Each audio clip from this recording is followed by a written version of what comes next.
Selamat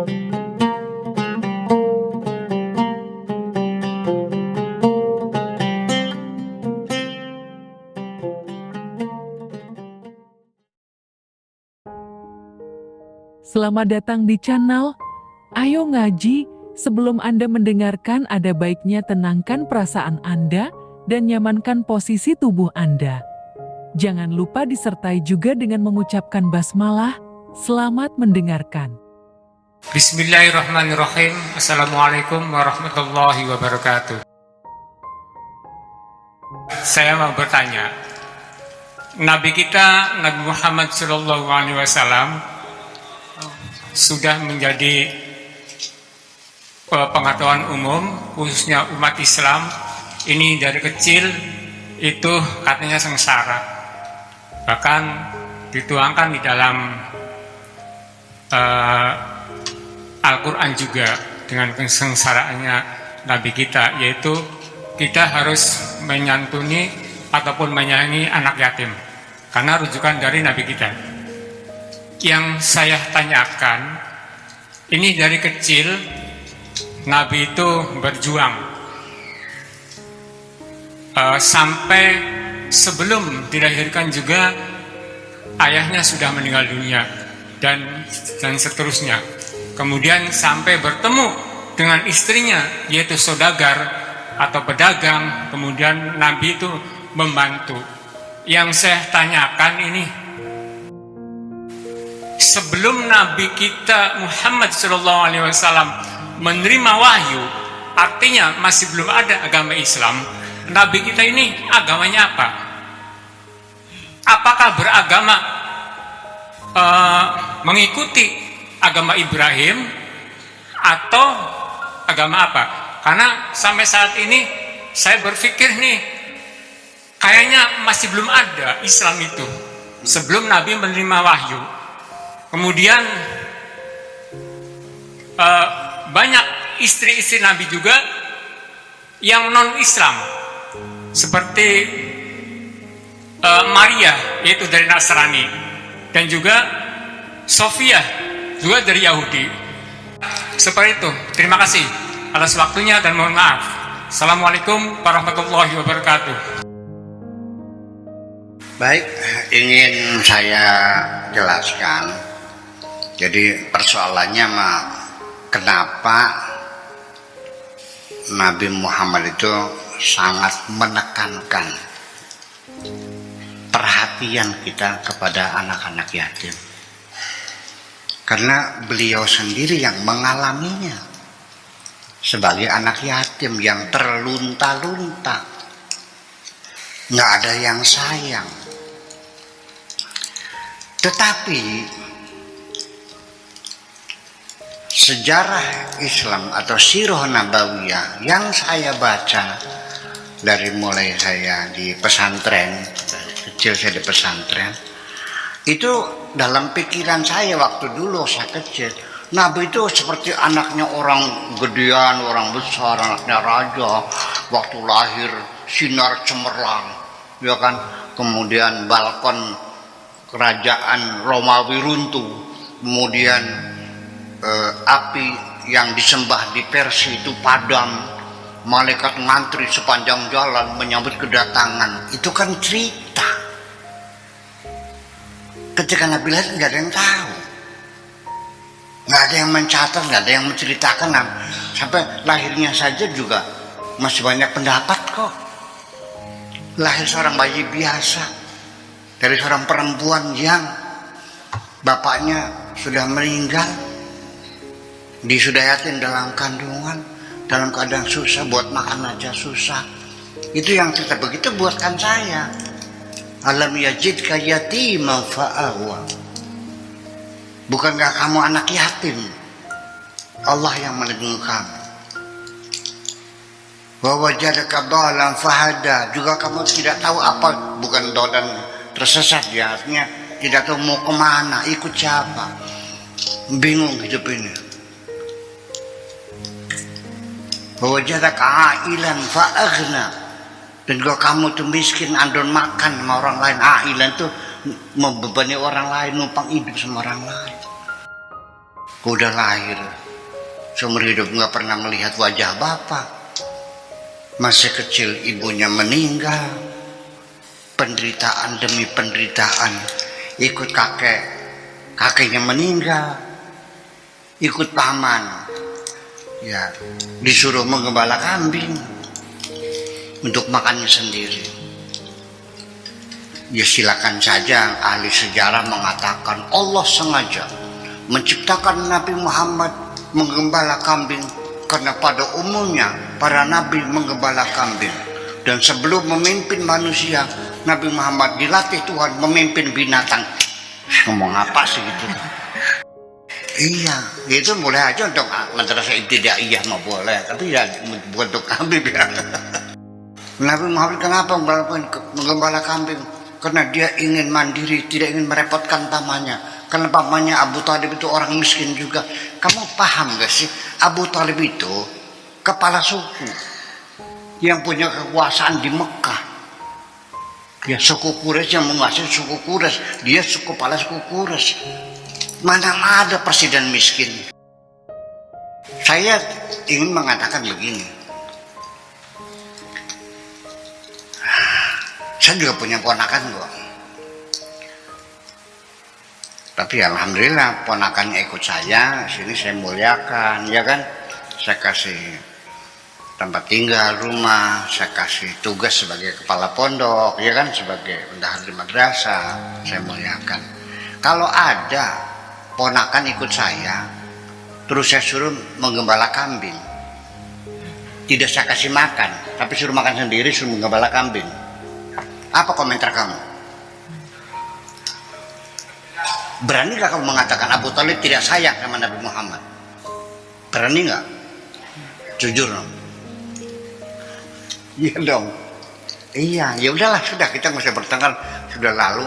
Kita hanya bisa menganalisa kebenaran, kita tidak tahu persis kayak apa. Tapi yang jelas Nabi Muhammad wanti-wanti anak yatim itu, kata bahasa sirinya longo kena. Amit-amit pitung aja sampai kita dua anak putu sengsaranya kayak kita. Itu bahasa Jawa, itu bahasa Indonesia apa tuh? Aku berharap anak cucu saya jangan sampai menderita seperti saya sebagai anak yatim yang terlunta-lunta itu. Itu maksudnya. Iya. Nah itulah makanya sehingga akhirnya kita rumuskan dari suatu pemikiran besar bahwa ternyata kita ini umat Islam dewasa ini terjebak pada ibadah-ibadah ritual yang dibesar-besarkan, haji, ya kan, sholat, bikin masjid, bikin musola, besar-besar gitu. Ya, ibadah-ibadah ritual yang diutamakan. Kita melalaikan ibadah-ibadah sosial. Sebelum lanjut mendengarkan, kami sangat berterima kasih bila mana Anda ikut serta mendukung channel kami dengan cara like, komen, dan subscribe. Terima kasih dan selamat mendengarkan kembali. Ketika engkau sibuk dengan ibadah-ibadah ritual, sampai engkau melalaikan ibadah-ibadah sosial, agamamu bohong. Sholat yang dibesar-besarkan, itu mikrofonnya tuh, toanya tuh mendengi kemana-mana, iya, mengganggu. Ada kecamatan, ada desa, ada puskesmas semuanya.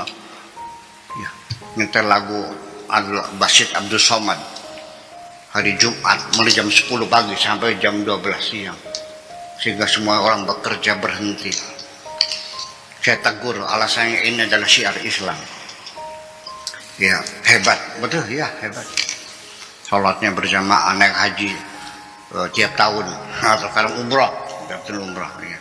Tapi anak yatim tidak sekolah, tidak kamu urusin kok. Banyak orang-orang miskin yang kelaparan, kau biarkan saja. Sholatmu bohong, fawaidul lil.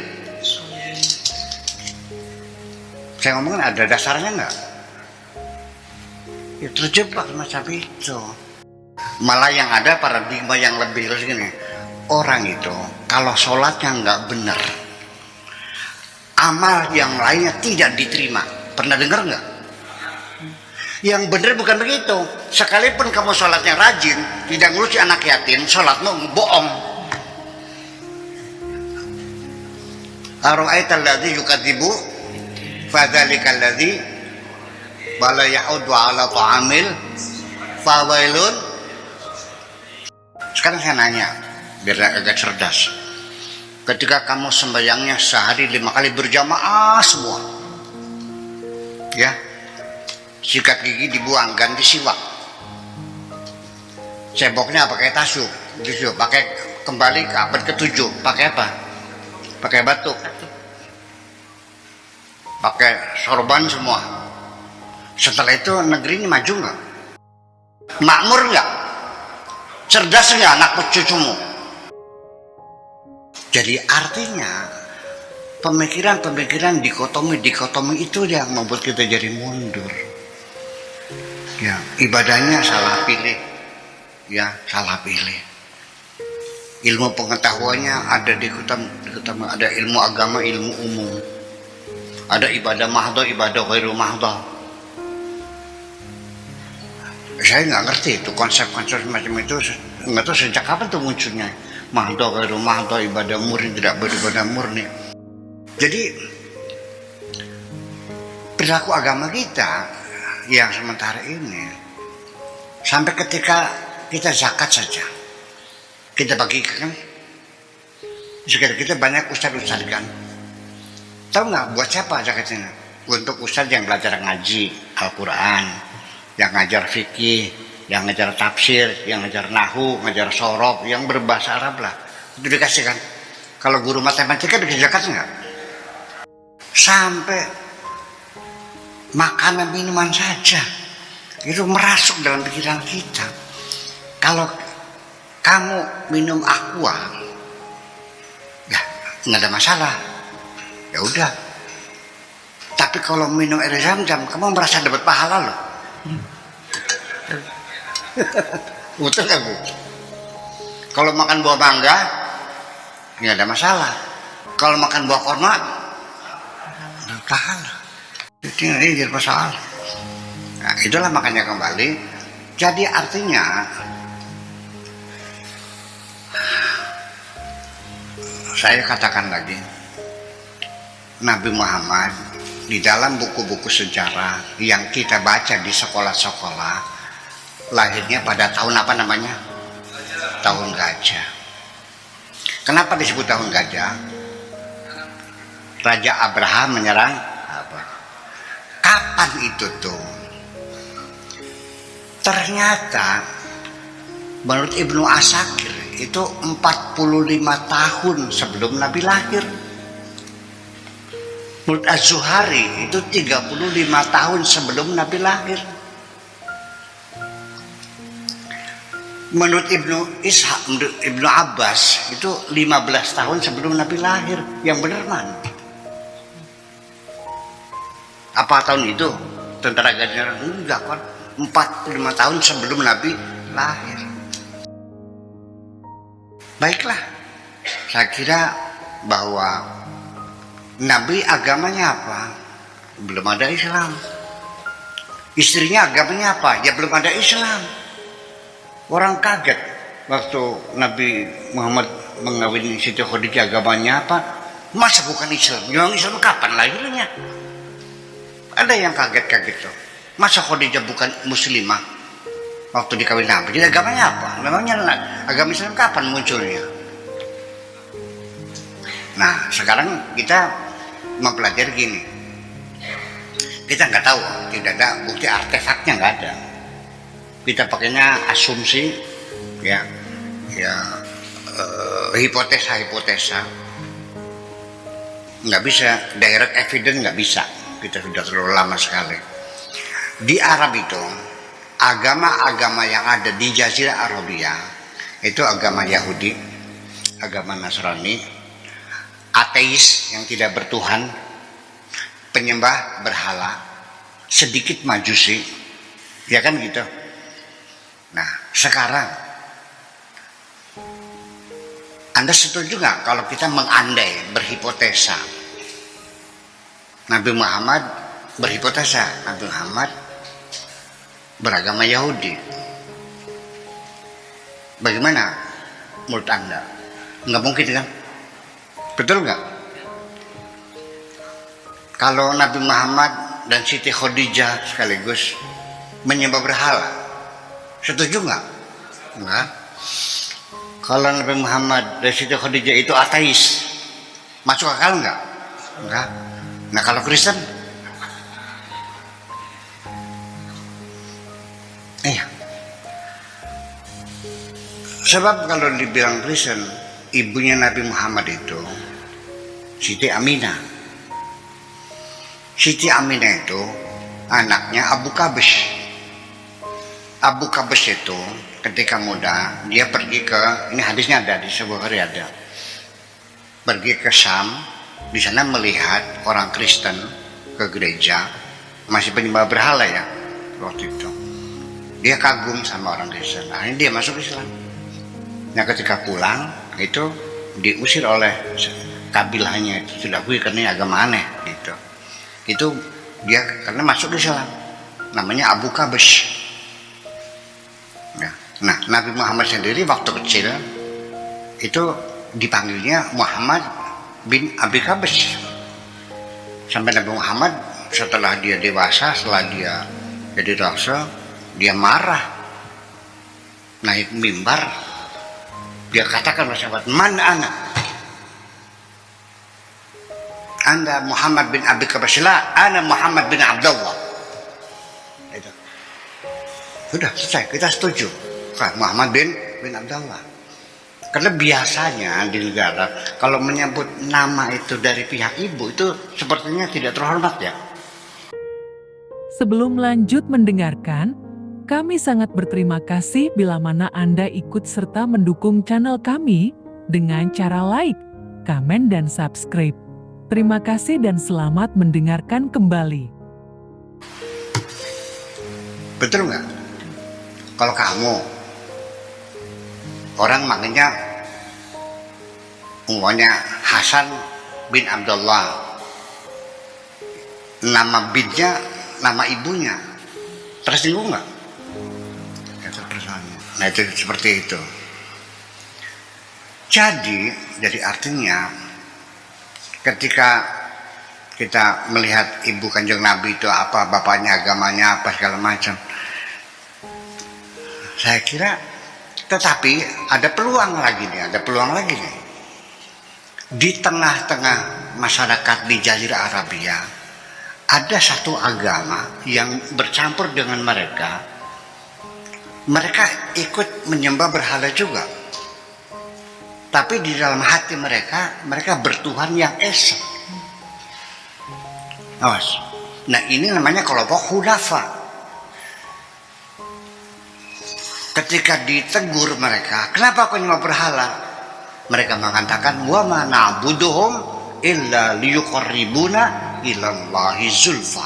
Kami tidak menyembah berhala, itu hanya mendekatkan diri dengan Allah.